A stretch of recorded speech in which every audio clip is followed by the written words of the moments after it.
Hello बच्चों, कैसे हैं आप सब। आज हम 23 अक्टूबर 2020 की वर्कशीट जो है 9th क्लास की मैथ सब्जेक्ट की 48 नंबर की हम इसको यहाँ पर समझेंगे बेटा, ठीक है। और इस वर्कशीट का हमारे पास जो टॉपिक है वो क्या है, आंकड़ों का संग्रह।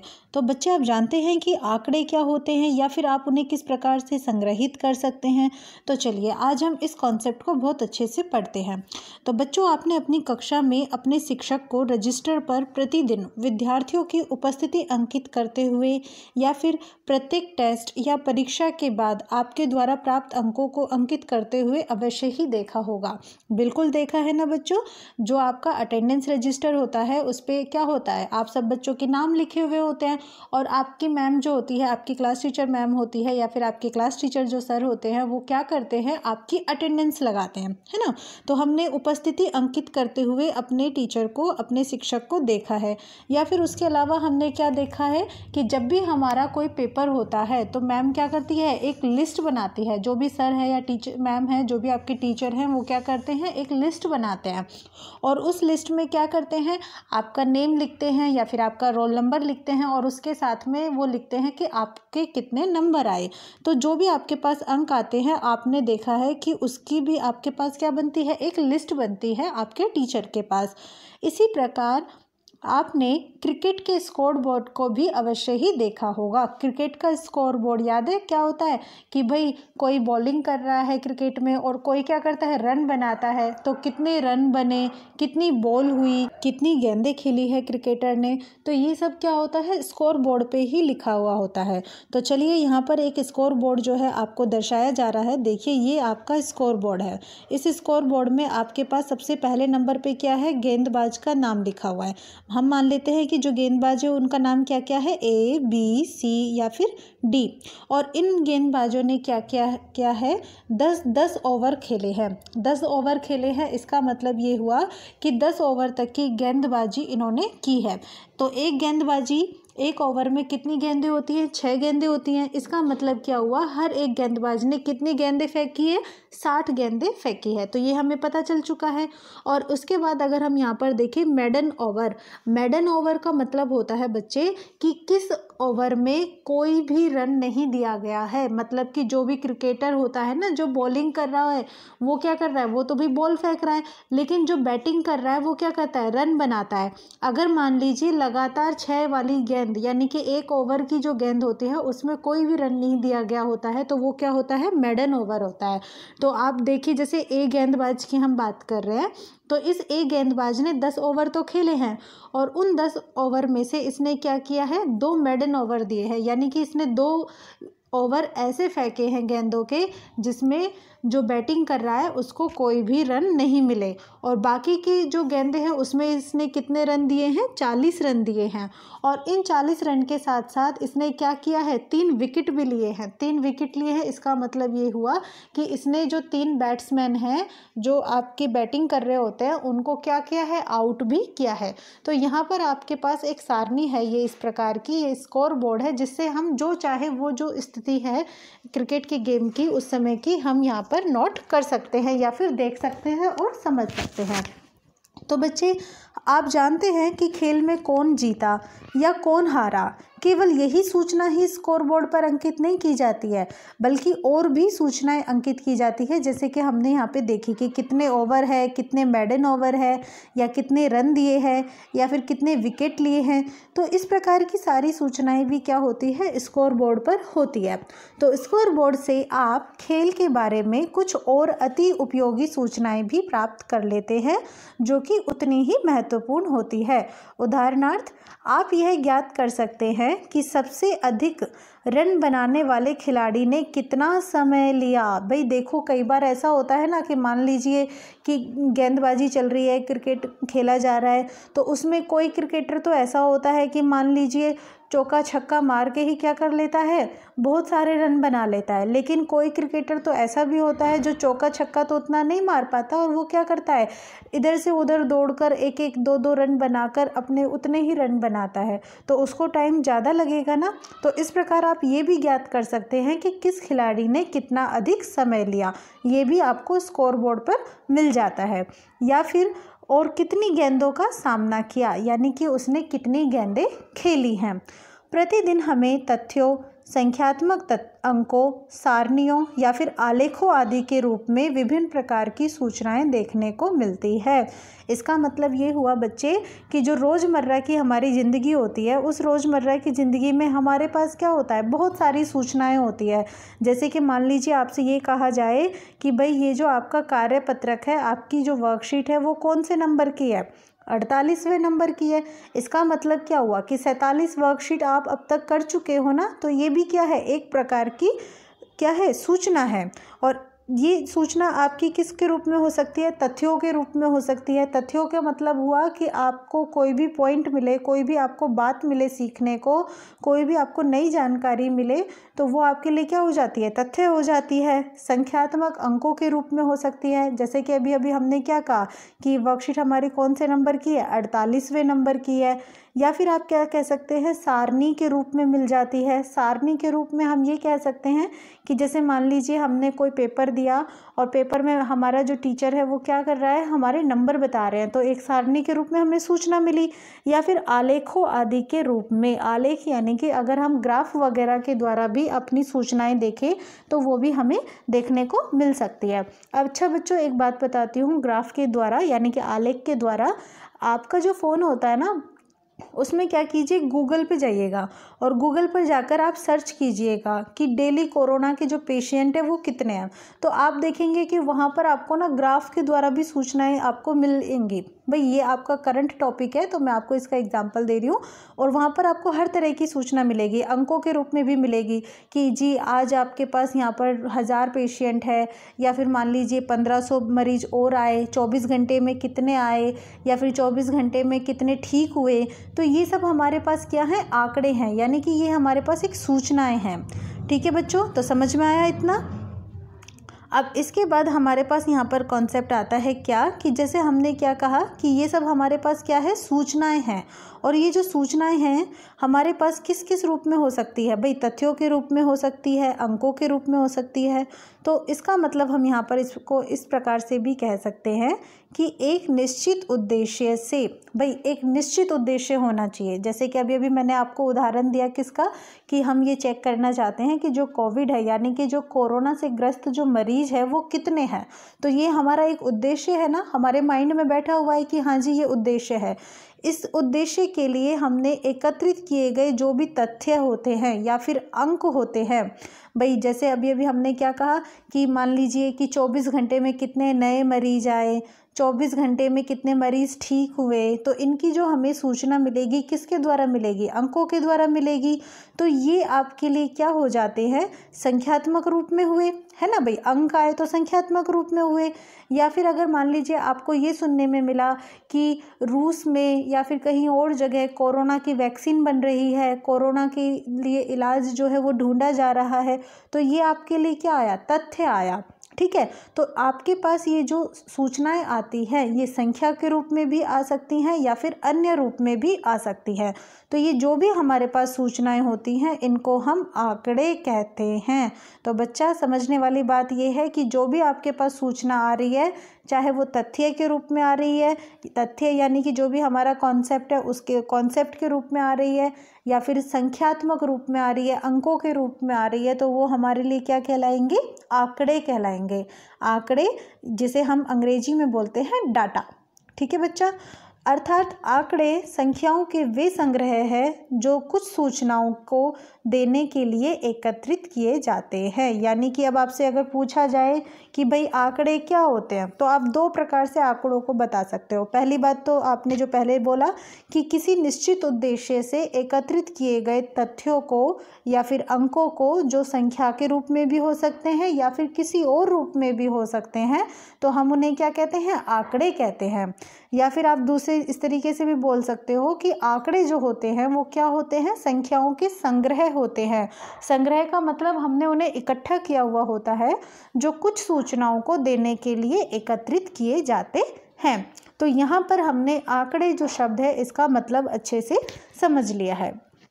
अब इसके बाद हमारे पास क्या है कि अर्थपूर्ण सूचनाएं उपलब्ध करने से संबंधित अध्ययन गणित की जिस शाखा में किया जाता है उसे सांख्यिकी कहा जाता है।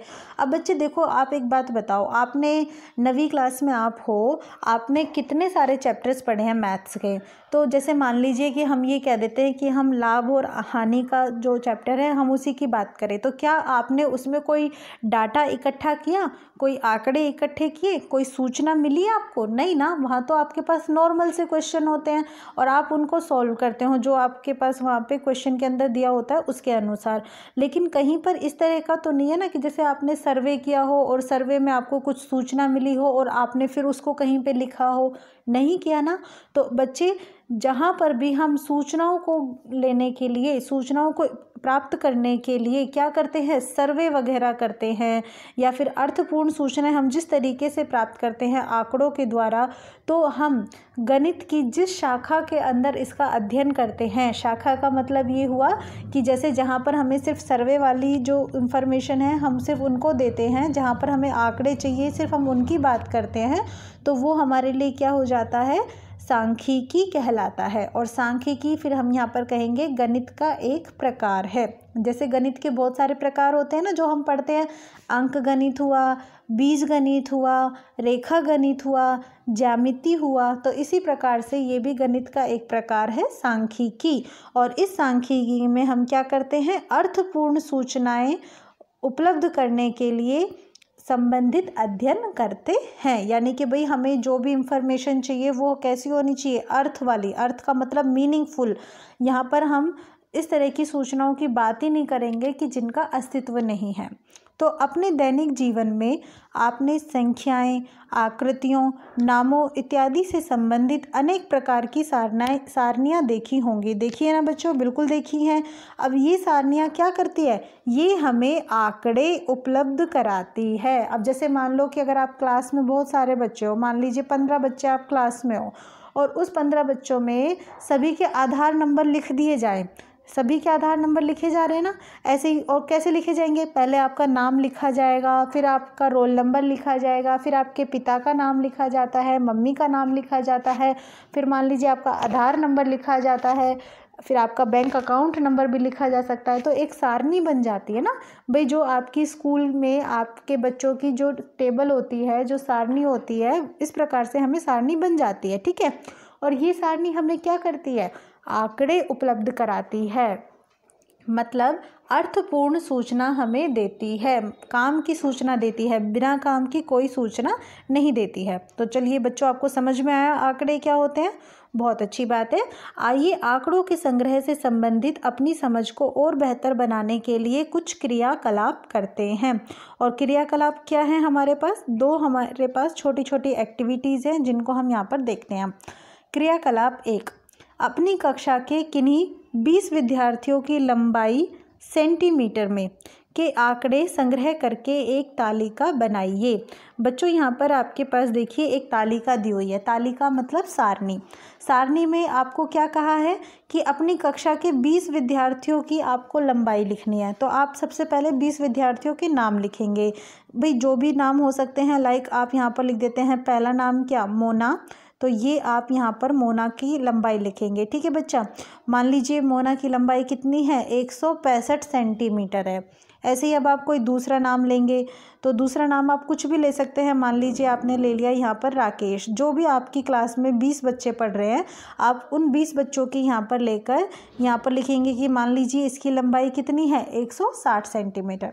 तो मैंने यहाँ पर आपको दो उदाहरण जो है, दो नाम लिख कर दिखा दिए हैं। इस प्रकार आप 20 बच्चों के भी नाम लिख सकते हैं। फिर उसके बाद क्रियाकलाप 2 देखते हैं।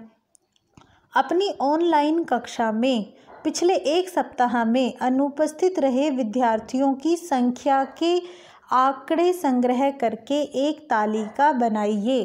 भाई ये कह रहे हैं कि आपकी जो भी क्लास चल रही है उसमें ऑनलाइन क्लास में क्या है, मान लीजिए आप पिछले एक सप्ताह का आप रिकॉर्ड लीजिए। तो पिछले एक सप्ताह में आप जैसे मान लीजिए पहले दिन की बात कर रहे हैं, तो पहले दिन जो है वो आपका कौन सा हो जाएगा, सोमवार, ठीक है बच्चे।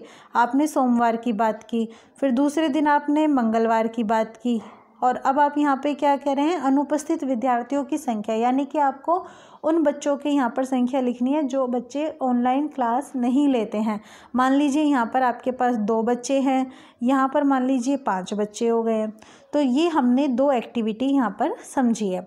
अब ये 2 एक्टिविटी हमने क्यों समझी है, क्या कारण है इसको समझने का, तो बच्चे एक बार ध्यान से समझो कि पहले क्रियाकलाप में आपने क्या किया। भाई आपने देखा कि आपको 20 विद्यार्थियों की लंबाई चाहिए, तो क्या आपका जो स्कूल का रिकॉर्ड है उसमें कहीं लंबाई लिखी होती है? नहीं लिखी होती ना। और अगर मान लीजिए जो पुरानी लंबाई लिखी भी हो तो वो तो चेंज भी हो सकती है, क्योंकि कद तो बढ़ता रहता है बच्चों का। तो आपको क्या करना पड़ा, आपने कहीं से उठा के तो नहीं देखा ना वो काम, आपने खुद ने रिकॉर्ड किया। भाई आपने खुद ने एक एक बच्चे की लंबाई नापी और फिर उसके बाद आपने सबकी लंबाइयाँ यहाँ पे लिख दी। इसका मतलब ये हुआ कि वहाँ पर किसने काम किया, वहाँ काम किया आपने। कैसे किया, अपने दिमाग के आधार पर, मतलब आपने सोचा कि मुझे लंबाई चाहिए बच्चों की, तो मैं क्या करूं। फिर आपने सोचा कि चलो मैं बच्चों की लंबाइयां नाप लेता हूं, तो हो गया मेरा काम। तो जहां पर आप अपने दिमाग से सोचकर खुद काम करते हैं, ठीक है बेटा, अपने दिमाग से सोचकर खुद काम करते हैं, खुद सूचनाओं को एकत्रित करते हैं, तो आप वहाँ पर जो भी आंकड़े इकट्ठे करते हैं उन्हें क्या कहते हैं, प्राथमिक आंकड़े। ठीक है बेटा, प्राथमिक आंकड़े यानी कि प्राइमरी डाटा।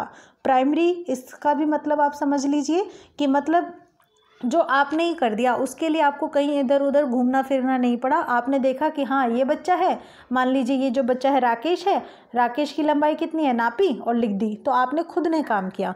तो इसलिए पहले क्रियाकलाप में आपने स्वयं अपने दिमाग में एक निश्चित उद्देश्य को रखा और उसको रखकर सूचनाओं को एकत्रित किया है।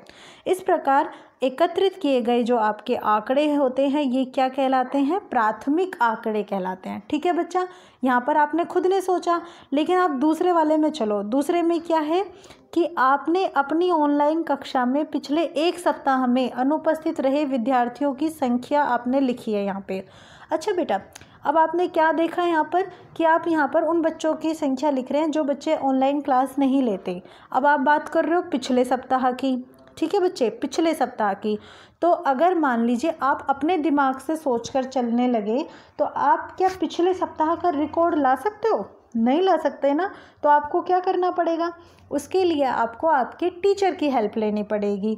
और फिर आप क्या करोगे कि टीचर ने देखा होगा, आप देखोगे कि टीचर ने तो अपने आप पहले से ही लिस्ट बना रखी है कि हाँ भाई इस बच्चे ने क्लास ली और इस बच्चे ने क्लास नहीं। उन बच्चों के नाम छाटे जो क्लास में एब्सेंट थे, तो आपने वो रिकॉर्ड किया है, फिर मेंटेन किया। तो यहाँ पर क्या आपने अपना दिमाग चलाया? नहीं। इसका मतलब ये हुआ कि आपने यहाँ पर किसी और रिकॉर्ड में से सूचनाओं को इकट्ठा किया। तो इसका मतलब दूसरी क्रियाकलाप में आप यह सूचनाएं अपने विद्यालय में उपलब्ध रिकॉर्ड, जिसमें यह सूचनाएं पहले से ही एकत्रित है। भाई जैसे हमने क्या कहा कि आपको आपके टीचर की हेल्प लेनी पड़ेगी, तो टीचर ने आपके विद्यालय में एक रिकॉर्ड बना के रखा हुआ है ना, तो आपके पास ये सूचना वहाँ पर उनके पास पहले से ही है, तो आपने उनसे प्राप्त की है। तो जब हम किसी सूचना को पहले किसी रिकॉर्ड में रखी हुई में से उठाते हैं तो हम उसको क्या बोलते हैं, गौण आंकड़े। ठीक है बच्चा, गौण आंकड़े यानी कि सेकेंडरी डाटा। प्राइमरी डाटा वो होगा, प्राथमिक आंकड़े वो होंगे जिसमें आप अपने दिमाग से काम करते हैं, और सेकेंडरी डाटा यानी कि गौण आंकड़े वो आपके वो होंगे जिसमें आप पहले से किए हुए काम में से उठाकर, मतलब कुछ सूचनाएं वहाँ से लेकर अपना काम जो है वो पूरा करते हैं। तो समझ में आ गया बच्चों, बहुत अच्छी बात है। इसके बाद हमारे पास यहाँ पर कुछ प्रश्न दिए हुए हैं जिन प्रश्नों को हमें यहाँ पर हल करना है। तो सबसे पहले हम बात करते हैं प्रश्न 1 की। उन आंकड़ों के 2 उदाहरण दीजिए जिन्हें आप दैनिक जीवन में एकत्रित कर सकते हैं। भाई अब दैनिक जीवन में तो बहुत सा आंकड़े होते हैं जो हम इकट्ठे कर सकते हैं, तो हम कौन से लेंगे? तो चलो हम एक तो ये ले लेते हैं कि मान लीजिए कि हमारे जो पड़ोसी हैं वो कैसे हैं, अलग अलग ख्यालातों के हैं ना, सब अलग अलग है, और सबकी जो इनकम है, सबकी जो आय है यानी कि वेतन है वो भी कैसा है, अलग अलग है। तो पहला रिकॉर्ड तो हम ये ले सकते हैं कि अलग अलग वेतन पाने वाले लोग, ठीक है बच्चा, ये हो गया हमारा पहला रिकॉर्ड जो हम अपने आसपास से देखकर बना सकते हैं। दूसरा क्या कि भाई हमारा जो क्षेत्र है, भाई जिस भी क्षेत्र में आप रहते हो, जिस भी कॉलोनी में आप रहते हो, तो उस क्षेत्र में आने वाली दुकानों की संख्या, तो आप उसको भी ले सकते हो। वो भी क्या है, आपके दैनिक जीवन का एक रिकॉर्ड है कि क्षेत्र में जितनी भी दुकानें हैं आप उनको नोट करें, गिन ले कि वो कितनी है, वो आपकी संख्या हो जाएगी। ठीक है बच्चा, ये आगे समझ में। तो चलिए अब हम दूसरा प्रश्न देखते हैं। नीचे दिए गए आंकड़ों को प्राथमिक आंकड़ों या गौण आंकड़ों में वर्गीकृत कीजिए। तो पहला है आपके पास प्रश्न, कक्षा 9वीं के 10 विद्यार्थियों के जूतों की माप। अच्छा, अब बच्चा एक बात बताओ, आपने यहाँ पे क्या कहा है कि आपको 10 विद्यार्थी चाहिए और उनके जूतों की माप चाहिए, यानी कि जो वो जूते पहनते हैं ना उनका साइज़ चाहिए आपको। तो क्या ये आपको कहीं पे रिकॉर्ड में लिखा हुआ मिलेगा कि भाई मान लीजिए कि जो राम है उसके जूते का साइज 6 नंबर है और जो प्रिया है उसके जूते का साइज 5 नंबर है, ऐसा कहीं लिखा हुआ नहीं मिलेगा ना। इसके लिए आपको खुद को मेहनत करनी पड़ेगी, आपको अपना दिमाग चलाना पड़ेगा। तो ये आपके पास कौन सा आंकड़ा होगा, प्राथमिक आंकड़ा होगा। ठीक है बच्चे, ये आपके पास कौन सा होगा, प्राथमिक। दूसरा देखिए, अपने किन्हीं 20 मित्रों के रक्त समूह, आपके मित्र होंगे और मित्र भी कितने, 20 मित्र आपको लेने हैं, और उनके रक्त समूह यानी कि उनका जो ब्लड ग्रुप है वो कौन सा है, मतलब बी पॉजिटिव है, ओ पॉजिटिव है, या फिर क्या है, ओ ग्रुप है, बी है, क्या है। तो ये आपको ये भी कहीं लिखा हुआ नहीं मिलेगा, इसके लिए भी आपको खुद मेहनत करनी पड़ेगी। तो ये भी आपके कैसे आंकड़े हो जाएंगे, प्राथमिक आंकड़े होंगे। इसके बाद तीसरा प्रश्न देखिए, आपके कक्षा मित्रों के परिवारों के सदस्यों की संख्या। आपके कक्षा मित्र यानी कि जो आपकी क्लास में आपके साथ पढ़ रहे होते हैं बच्चे, उनके भी परिवार की बात कर रहे हैं और परिवार में सदस्यों की संख्या। तो बच्चा क्या ये रिकॉर्ड कहीं लिखा होता है कि भाई अगर क्लास में 10 बच्चे पढ़ रहे हैं तो 10 के सारों परिवारों की जो भी सदस्य हैं उनकी संख्या कहीं लिखी हुई होती है, कोई रिकॉर्ड होता है इसका, नहीं होता ना। तो उसके लिए आपको क्या करना पड़ेगा, मान लीजिए कि आपको आपके जो भी क्लास में पढ़ रहे बच्चे हैं उनके बारे में जानना है, तो आपको एक एक बच्चे से क्या करना पड़ेगा, पूछना पड़ेगा। तो इसके लिए भी आपको खुद को मेहनत करनी पड़ेगी। तो ये भी आपके कैसे हो जाएंगे, प्राथमिक आंकड़े। फिर उसके बाद आपके पास यहाँ पर चौथा प्रश्न है कि गणित की परीक्षा में 30 विद्यार्थियों के द्वारा प्राप्त किए गए अंक। अब गणित की परीक्षा है, बहुत सारे बच्चे आपकी कक्षा में हो सकते हैं जो पेपर दे रहे हैं, तो आपकी जो टीचर है वो क्या करेंगे, एक लिस्ट बनाएंगे और उसमें सबके नंबर जो है वो लिख देंगे। लेकिन आपको कितने चाहिए, आपको उनमें से सिर्फ 30 विद्यार्थियों के नंबर चाहिए। तो क्या आप यहाँ पर अपनी टीचर की हेल्प ले पाएंगे, बिल्कुल ले पाएंगे। भाई टीचर के पास तो पूरी लिस्ट बनी हुई है, तो आप उनकी हेल्प लेकर ये काम कर सकते हैं, यानी कि आप उनकी जो रिकॉर्ड है उसको देखकर आप अपना रिकॉर्ड बना सकते हैं। तो ये आपके पास कैसे आंकड़े हो गए, गौण आंकड़े हो गए हैं। इसके बाद वन महोत्सव के दौरान 100 विद्यालयों के द्वारा लगाए गए पौधों की संख्या। भाई वन महोत्सव हो रहा है और जो विद्यालय है उनमें से कुछ बच्चे आके क्या कर रहे हैं, पौधे लगा रहे हैं। तो ऐसे ही यहाँ पर कितने विद्यालय आ रहे हैं, 100 विद्यालय आ रहे हैं। तो क्या आप हर एक विद्यालय से पूछेंगे कि हाँ भाई आपने कितने पौधे लगाए, आपने कितने लगाए, ऐसा नहीं है ना। और खुद भी नहीं गिन पाएंगे क्योंकि वो बहुत बड़ा एक आपके पास रिकॉर्ड हो जाएगा। तो इसके लिए आप क्या करते हैं, जहाँ पर भी ये सूचना पहले से एकत्रित की गई हुई है आप वहाँ पर जाते हैं और वहाँ से अपना रिकॉर्ड जो है वो बना लेते हैं। तो इसके लिए आपको पहले से इकट्ठी हुई सूचनाओं की ज़रूरत पड़ गई है क्योंकि ये रिकॉर्ड पहले से इकट्ठा किया हुआ है। तो आप इसे क्या बोलेंगे, गौण आंकड़े। तो बच्चों इस प्रकार आपकी जो वर्कशीट है ये 48वें नंबर की ये कंप्लीट होती है। और बच्चे बाहर कहीं भी जाओ तो 2 गज की दूरी ज़रूर बना के रखना, 6 फीट की दूरी ज़रूर रखना। ठीक है बच्चे, मेरे चैनल को देखने के लिए बहुत बहुत धन्यवाद।